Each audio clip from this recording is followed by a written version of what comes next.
Hello, I'm Stephanie McGraw here to talk to you about infant choking. And we want to talk about if you hear the infant choking or see discoloring in the fingers and the face, you want to be able to help that child immediately by calling 911, and you can also do this technique in case it's something that they're trying to get out of their throat. You take the baby like this on the knee.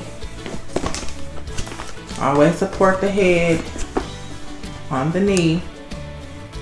In between the shoulder blades, you're gonna 1, 2, 3, 4, 5.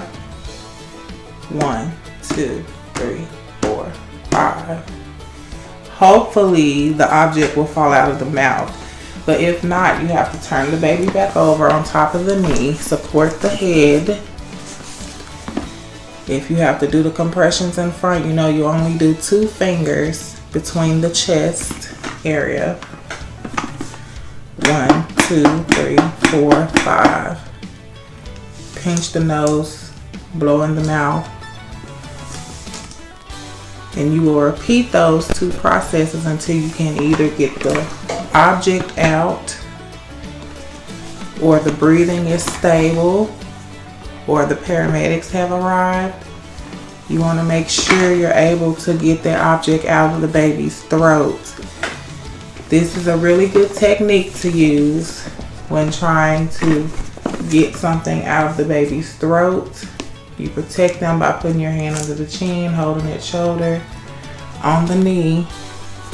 1, 2, 3, 4, 5.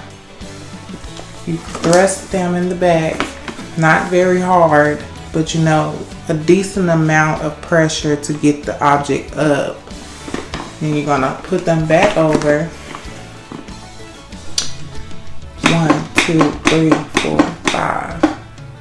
Always remember, if they can't breathe, you have to get them a little taste of breath.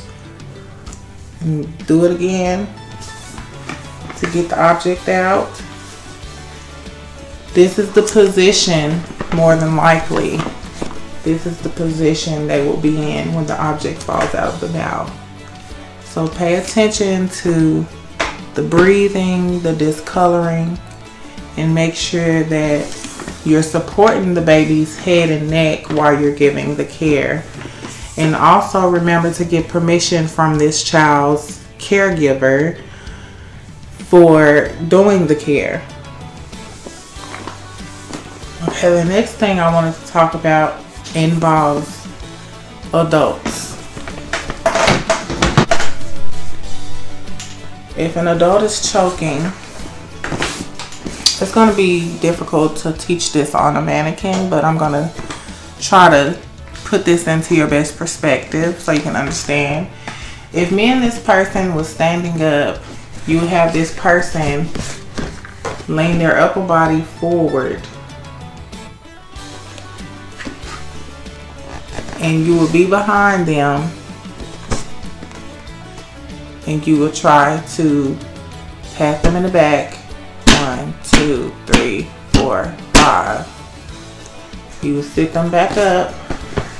They're facing like this in front of you. You're gonna take these 2 fingers, go across the belly, find the navel, put the other hand on top. 1, 2, 3, 4, 5. You're gonna thrust their stomach, trying to help them get the object up out. And again, just like you would do the baby, but it's on an adult. The baby is totally different in a way, but it's kind of the same concept. Lean them forward. 1, 2, 3, 4, 5. Lean them back up. Turn them in front of you. Find the belly button. 1, 2, 3, 4, 5. You're going to keep doing that until you can get the object out of the adult, where their air passage has cleared and the ambulance is there. You want to make sure you stay on top of that, because it's very hard to get an object up once it's gone down so far. So You may have to do it multiple times, but it's all right. As long as you can help save a person's life, that's the goal. That's how you do choking for an adult. And for the next video, I will show you how to put a wrapping on a cut or a deep wound. We're gonna do wound care. So I will see you in the next video.